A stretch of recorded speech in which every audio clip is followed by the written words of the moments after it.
Hi everyone, আমি মনিকা কৈরি Naskar, Kolkata West Bengal. তা আজকে নিয়ে এসেছি আমলা বা আমলকির আচার।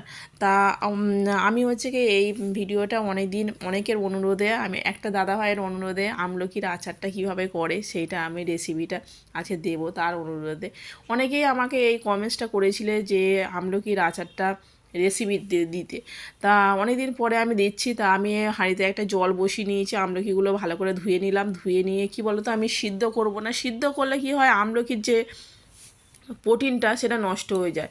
ওই জন্য আমি আমলকিগুলো ভাপিয়ে নিলাম। মানে ভাপিয়ে নিয়ে এবার জাস্ট এরকমভাবে ছাড়িয়ে নেবো। দেখতে পাচ্ছি কোয়াগুলো সব খুলে যাচ্ছে। ভাপিয়ে নিলে কোয়াগুলো এমনিই খুলে যাবে, সিদ্ধ করতে লাগে না। তা আমি ওই জন্য ভাপিয়ে নিলাম। ভাপিয়ে নিলে ভিটামিন যে সিটা থাকে, ভিটামিন ওই আমলকি থাকে, সেইটা হচ্ছে গিয়ে সিদ্ধ করলে তার ফলটা তো বেরিয়ে যায়। ওই জন্য আমি ভাপিয়ে নিলাম। ভাপিয়ে নেওয়ার পরে দেখতে পাচ্ছ কোয়াগুলো সব এরকমভাবে বার করে নিলাম আর দানাগুলো ফেলে দিলাম। আর এবার আমি একটা প্যান বসিয়েছি। প্যানেতে তোমার মশলাটা কিছুটা করে নেবো। তা আমি কিছুটা শুকনো লঙ্কা দিয়ে দিলাম।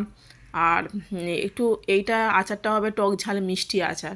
তা টক ঝাল একটু মিষ্টি আচার। তা আমি জিরা দিয়ে দিলাম, গোটা জিরা এর মশলাটা তৈরি করার জন্যে।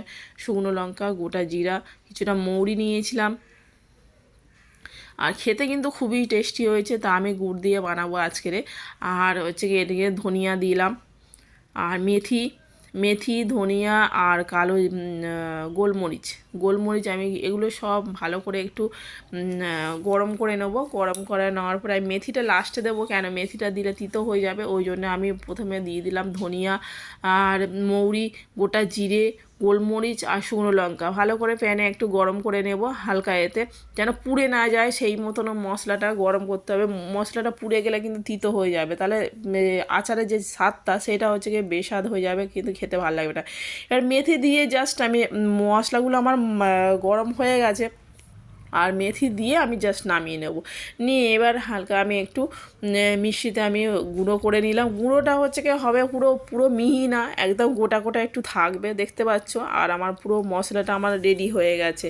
এদিকে আমার একটা কড়াই বসিয়ে দিয়েছি, কড়াইতে আমি করব এবার আচারটার করব। এবার প্রথমে সর্ষের তেল দিলাম। সর্ষের তেলটা একটু বেশি পরিমাণে দেবে। তেলটা দিলে কি হয় আচারটা অনেক দিন থাকে। আর তেলটা গরম হওয়ার অপেক্ষায় থাকতে হবে। গরম হয়ে গেলে আমি দিয়ে দিলাম কালো জিরে। কালো জিরে তেলের মধ্যে ফোড়নে দিয়ে দিলাম, আর আমলকিগুলো দিয়ে দিলাম। আমলকিগুলো তেলেতে একটু হালকা করে ভাজতে হবে, কেন ভাজলে যে জলটা আমলকির যে জলটা থাকে না, সেই জলটা যেন মানে হয়ে যায়। তাই জলটা হচ্ছে গিয়ে সেই জলটা যেন না থাকে, তাহলে আচারটা কিন্তু অনেক দিন স্টে করবে না আমলকি যে জলটা। ওই জন্য একটু তেলে ভালো করে ভেজে নিতে হবে। ভেজে নিতে হয় বলতে খুব জোরে আঁচ দিয়ে ভাজবে না, যাতে আমলকি আবার পুড়ে না যায়। পুড়ে গেলে আবার কিন্তু খেতে ভালো লাগবে না। আমলকিটা এমনি হালকা মিডিয়াম আছে তোমাকে ভাজতে হবে। এবার নুন দিয়ে দিলাম স্বাদ মতন, হলুদ গুঁড়ো দিয়ে দেবো। দিয়ে ভালো করে একটু নাড়িয়ে নেবো। নেওয়ার পরে একটু শুকনো লঙ্কার গুঁড়ো দিয়ে দিলাম। তোমরা শুকনো লঙ্কা গুঁড়ো নাও দিতে পারো, কোনো অসুবিধা নেই। শুকনো লঙ্কা হালকা জাস্ট গুঁড়ো দিয়ে দিলাম। আমি যেহেতু লঙ্কা ওখানে গুঁড়ো করে নিয়েছিলাম, সেই জন্য স্বাদ আমি অল্প করে দিলাম। এইটা আখের গুড় দিয়ে আমি বানাচ্ছি পুরো আমলকির আচারটা। আখের গুড়টা দিয়ে দিলাম। ভালো করে মশলাটা আমার ভালো করে আমলকিটা ভেজে নিয়েছি মশলার সাথে, দেখতে পাচ্ছ। তারপরে হচ্ছে গিয়ে দিলাম গুড়টা দিয়ে দিলাম। আখের গুড় দিয়ে বানাচ্ছি, তোমরা এমনি প্লেন নর্মাল গুড় দিয়েও বানাতে পারো, প্লাস চিনি দিয়েও বানাতে পারো, কোনো অসুবিধা নেই।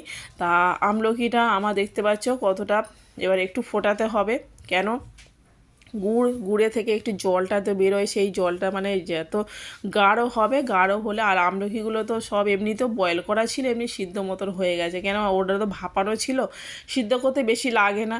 এবার দেখতে পাচ্ছ আমার পুরো গুড়টা গাঢ় হয়ে গেছে। গাঢ় হওয়ার পরে মশলাটা আমি দিয়ে দিলাম। মশলাটা দিয়ে জাস্ট নাড়িয়ে একটু নামিয়ে নিতে হবে।